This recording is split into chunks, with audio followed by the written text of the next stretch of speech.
What can a cryptanalysis attempt to do? Like the cryptanalysis is the bad one, which like break the encrypted messages over there.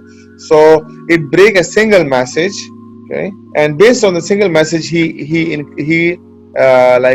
decrypt the whole message over there, right? So he recognizes the pattern, okay. He take a part of the message, okay. He work on that one. He find the pattern. He find the key and then apply on the all message over there, right?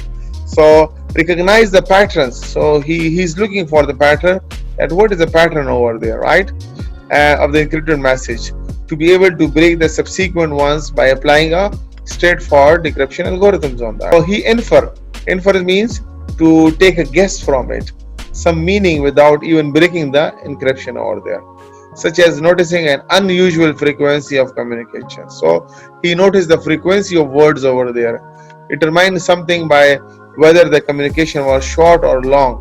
He can also take the guess from the communication type, short or long over there, whether this is a full sentence or it is just like a small word or phrase. So he can also take a notice from that one.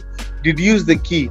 How to deduce the key? Break the subsequent message easily over this. So if you know the key, if you guess the key, you can easily find the rest of the message. He also find the weakness in the implementation or the environment of the use of encryption.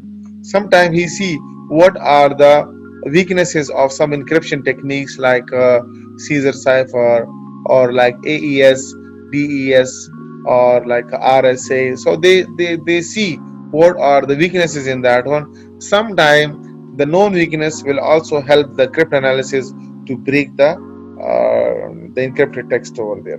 So find general weakness. They find general weakness in an encryption algorithm, okay, without necessarily having intercepted any messages over there, right? So he can find a general weakness as well.